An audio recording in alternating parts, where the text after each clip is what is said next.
Bueno, pero ahora otro que nos representan en todo el país y en el exterior, el dúo Quintana Escalante. Más que un dúo, es una institución, con esta particularidad. Carlos Quintana se llama realmente Valerio Quintana, y no es paraguayo, es argentino. Y canta lo nuestro como el más nativo de los cantores populares. Pero vos decís Argentina, y mi sueño es invitar a todos los que nos rodean, a los países, a los integrantes del Mercosur con su folclore y venir al programa. Claro, ahora están con el Festival del Mercosur y alguna vez vamos a hacer también eso en la medida en que avancemos respondiendo a las expectativas de esta audiencia tan calificada que tanto nos estimula en el trabajo. Decime algo de Cuñahuapa. Y bueno, es la propuesta del paraguayo para obtener todos los encantos naturales de su mujer, el aporte de su trabajo, la economía en el manejo del hogar y al final ir a la iglesia a casarse. Decime un pedacito de la letra. Tocu ekuna tumbito yo saque tetima, portillula 12 guatas jebe cada coe. Dúo Quintana Escalante, lo estoy escuchando.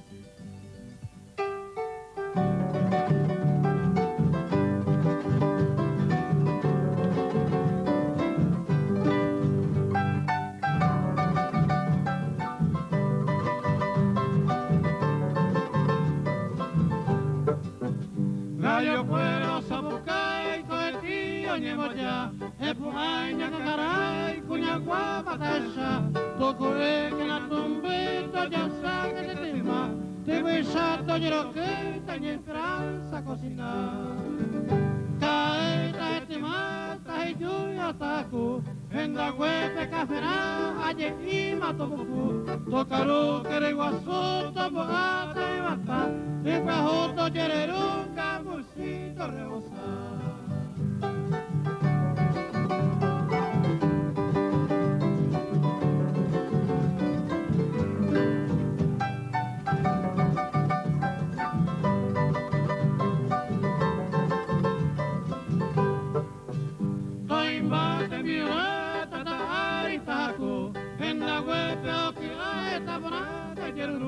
Monotiva, camiseta y potita de cobu, anianga esa y yo, lo sabanaco de peguata y potita fiete, portillola 12 guatas, jebe cada coe, cote y pente doy coto, y pape la caro, puta de petre y coto, en ti se mora y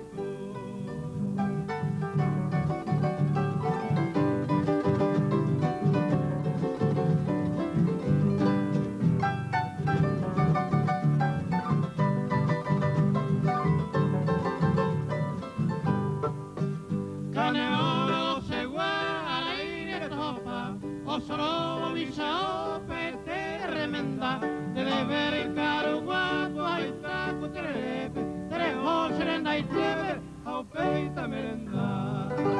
A un ajebo caro terejo en polva, oye ya yo me interesa, a pues 20 seres tú, uña guapa andere cope y no mire por guapa, a colera moto peña menda.